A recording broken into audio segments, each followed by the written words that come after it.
The smoke was still hanging in the air like it didn't want to leave, thick and heavy and grey, clinging to everything it touched, and the sirens had finally stopped screaming, but the silence they left behind was almost worse, and there on the front lawn of this massive estate stood two kids wrapped in emergency blankets, their faces streaked with soot, their eyes wide and still full of shock, and the paramedics were checking them, asking them questions, telling them they were safe now, and they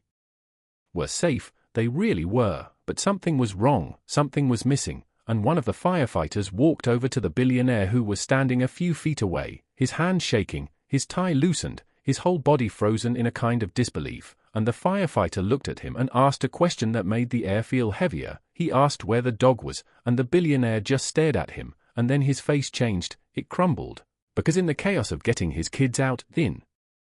the terror of watching flames swallow his home, he had somehow forgotten, and now as he looked around the yard, scanning every corner, every shadow, every face, the dog was nowhere, the dog that had been with his kids from the moment they could walk, the dog that had never once left their side, was gone, and no one had seen it come out, and that one question, that one terrible question, sat in his chest like a weight, because the fire was still smouldering behind him, and the dog might still be inside.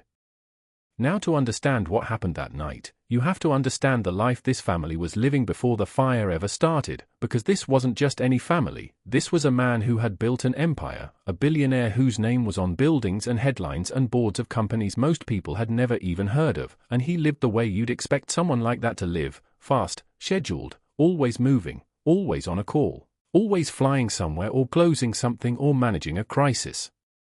That had nothing to do with bedtime stories or school plays, and his wife was the same, polished and poised and constantly pulled in 10 directions, and they loved their kids, they really did, but love doesn't always mean presence, and presence was something these two kids didn't always get. What they got instead was a home that looked like a magazine cover, a mansion with more rooms than anyone could count, staff that came and went like clockwork, and routines that ran on autopilot, but what they also got, what they clung to more than anything else in that big empty beautiful house, was a dog, a golden retriever named Ace, and Ace wasn't just a pet, Ace was everything. He was the one who greeted them when they came home from school, the one who slept outside their doors at night, the one who followed them into the backyard and stayed right there while they played, not running off, not distracted, just watching, always watching, and if you paid attention, and most people didn't, you'd notice something about Ace. He wasn't just loyal, he was aware, like he understood things before they happened, like he could feel shifts in the air that no one else noticed, and the kids adored him. The little girl would whisper secrets into his fur, and the boy would read out loud to him even though Ace probably didn't understand a word, but that didn't matter. What mattered was that Ace made them feel seen, and in a house that big, with parents that busy, being seen was everything. That night started like most nights, quiet and ordinary and completely unremarkable. The parents were at some kind of event downtown, the kids were home with the nanny, already showered and changed and getting ready for bed, and Ace was right there, lying on the floor between their rooms like he always did, eyes half closed, ears twitching at every little sound, and everything was fine, everything was calm, until it wasn't, because somewhere in the lower level of the house, hidden behind walls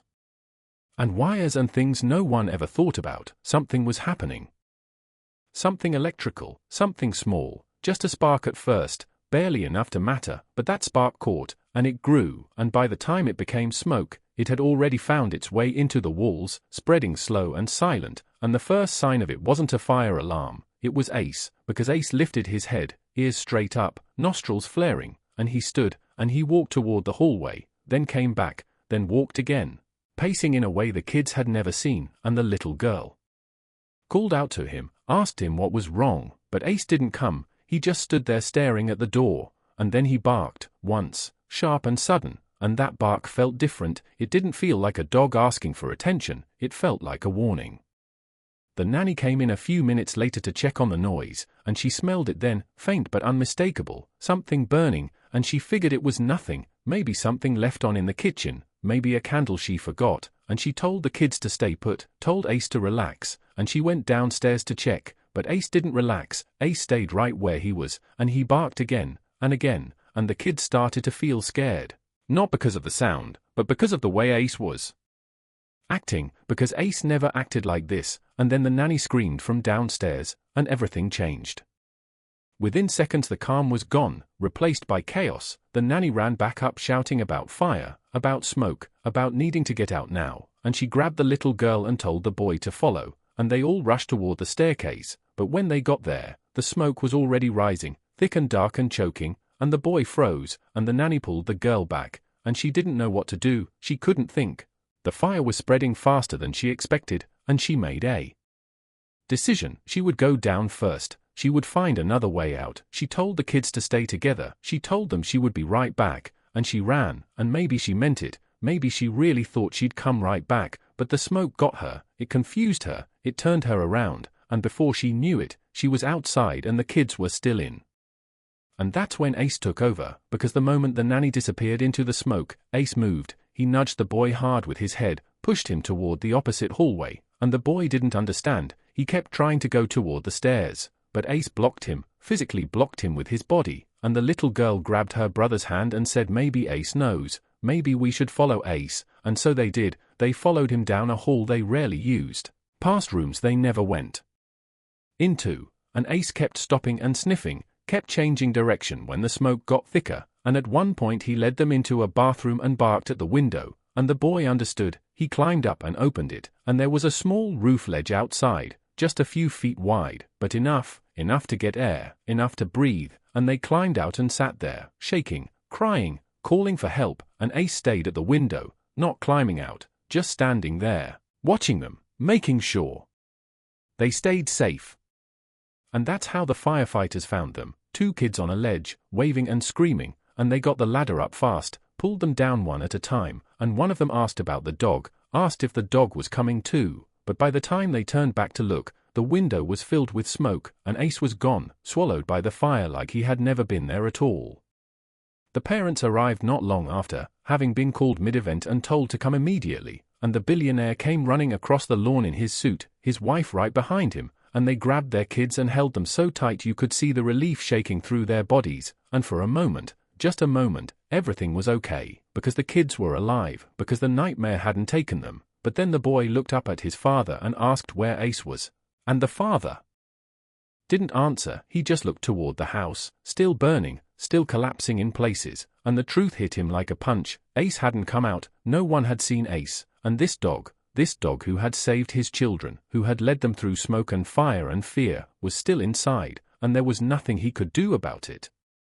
The next few hours were the longest of his life. The fire crews worked through the night, containing the blaze, putting out the last of the flames, and by morning the house was a shell, a blackened skeleton of what it used to be, and the family sat in a hotel room nearby, the kids asleep from exhaustion, the mother staring at the wall, and the billionaire stood at the window looking out at nothing, and all he could think about was Ace. All he could see was that dog's face, those eyes, the way he had always been there, and he hadn't even said goodbye, he hadn't even known, and the guilt was crushing, the kind of guilt that doesn't ask permission, it just sits on your chest and refuses to move.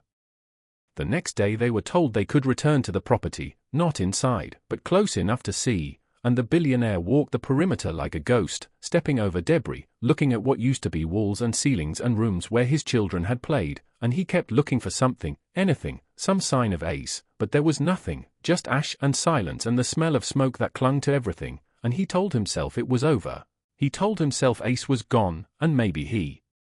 should be grateful, because his kids were alive, because that's what mattered, but gratitude felt impossible when something had been ripped away like that, something that had given more than it ever asked for. And then, 2 days later, something happened. A call came in from a neighbor who lived almost a mile down the road, an older woman who had seen the fire from her window and hadn't slept well since, and she said she heard something that morning, a sound near her barn, something scratching, something whimpering, and when she went out to look, she found a dog, barely moving, burned and trembling, but alive, and she described the color, the size, the collar, and the billionaire dropped the phone and ran to his car. He drove faster than he should have, his hands shaking the whole way, and when he pulled up to the woman's property, she was already standing outside, pointing toward the barn, and he ran like his life depended on it, and when he got to the back of the barn, he saw him, lying in the dirt, fur matted and singed, one leg clearly injured, eyes barely open, but those eyes looked up at him, and in that moment, something in the billionaire broke open, something he didn't even know was locked. And he dropped to his knees in the dirt and put his hands on that dog's side and just stayed there, not speaking, not moving, just being there, because that's all he could do, that's all Ace had ever asked for. They rushed Ace to an emergency vet, and the injuries were serious: burns along his back, smoke inhalation, a fractured paw, but he was stable, he was going to survive. And when the kids were finally allowed to visit, they walked into that clinic room and saw their dog lying on a soft bed, bandaged and tired but awake, and the little girl didn't say anything at first. She just walked over and placed her hand gently on his head. And Ace leaned into it, and the boy sat down beside him and